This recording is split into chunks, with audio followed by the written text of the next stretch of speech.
Good evening, Mr. and Mrs. America, and all ships at sea. I've been experiencing extreme frustration of late with software products supposedly designed for ease of use and trouble-free use, along with supposed productivity. Common things we have come to expect in recent times with apps or programs that advertise themselves as useful and expedient for productivity. I remember a long time ago when a company called Microsoft Corp came out with a product called Office, which was a suite of applications well known for their usefulness in creating letters, documents, databases, and financial spreadsheets. These were highly necessary in daily operations of schools, companies, and even law firms from the earliest days. Before these applications came along, we had manual and electric typewriters and metal filing cabinets. So here we are 40-some years later, and the same programs that were developed for our peace and ease of use are now bloated, slow, and cumbersome to use. Then we have the bane of every home user, student, and company office employee or executive of late, none other than Microsoft Windows version 11. What happened to Microsoft, for crying out loud? Bill Gates started them back in the early 1980s and was not the most honest or upstanding citizen, to say the least. But at least we had computer operating systems that did what we needed without regular crashes, slowness, and daily updates that take nauseating amounts of our time. Gates held the helm as CEO at Microsoft Corp up until the year 2000 when Steve Ballmer took the reins.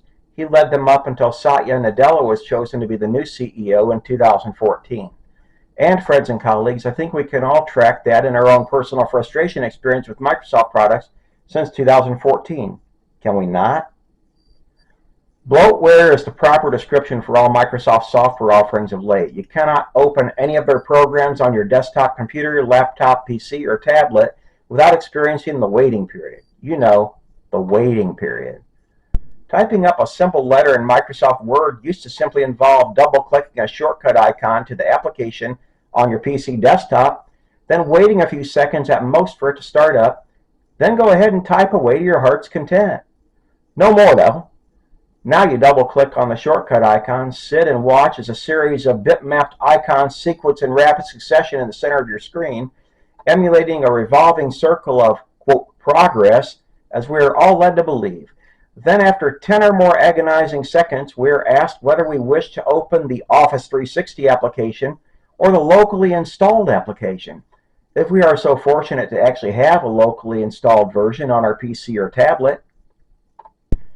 So after we select which version we want, proceed to wait another agonizing 10 seconds or so more as it prepares the necessary bloatware files behind the scenes to link it to the web, the cloud, Copilot, and any other nonsense that Nadella and his flying monkeys have deemed necessary in this postmodernist, profit every micro-opportunity world in which we live, or at least try to anyway.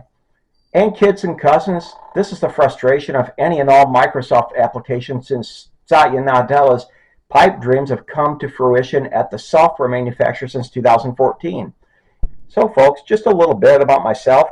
In preparing for my weekly videos here on this channel, I use a Hewlett-Packard laptop PC I purchased in 2022 with Microsoft Windows 11 as its operating system, if we can actually call it that. Every other day now, Nadella and his team broadcast a new set of Windows 11 updates to all machines running the operating system, and mostly they are painfully slow in installing.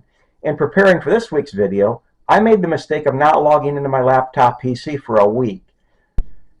When I opened my laptop to type this week's script, I literally waited 4 long, anguished, painstaking hours for Microsoft to take over my supposed productivity appliance. Yes, it was that long and slow. During that 4-hour period, suffice it to say that nothing got done in the way of actually typing this week's script. Nada. So, aunts and uncles, this puppet is asking why. Why is it necessary for Microsoft to hijack my PC for so many hours each and every week? The answer to that is that it is not necessary in the slightest. Here is this puppet's take on the current wretched state of affairs at Microsoft Corporation. Satya Nadella is from the nation of India, much like his Google counterpart Sundar Pichai.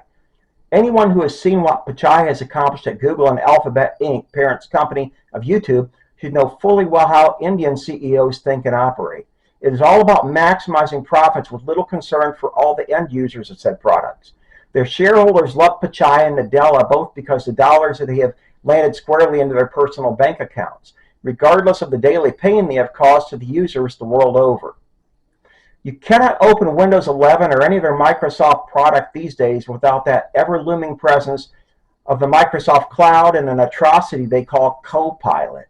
Microsoft bet the farm a couple years ago on cloud-based storage for everything on your computer and gave you no say whatsoever on whether or not you actually wanted your private life and its accompanying files, pictures, etc. stored on the internet, where databases get hacked every other day. No, instead, one day you awoke, started your PC, and suddenly realized that your old documents and pictures folders from your local hard drive had been moved to cloud-based storage clones overnight when the latest Windows 11 updates installed themselves into your none the wiser PC or laptop computing device. You were never given a vote in that takeover of your data. Nope. It was a clandestine takeover in the middle of the night. Now, maybe you do not mind your personal information stored on the file servers of a money-grubbing corporation somewhere in Washington or California, but this puppet does. Copilot was foisted upon an unsuspecting public in the interest of making AI available to all Microsoft patrons at any and every opportunity possible, even though nobody actually asked for it, and 96.7% of all users ignore it completely. This is a cash grab, kids and cousins. Make no mistake about it. And we all are suffering because of it.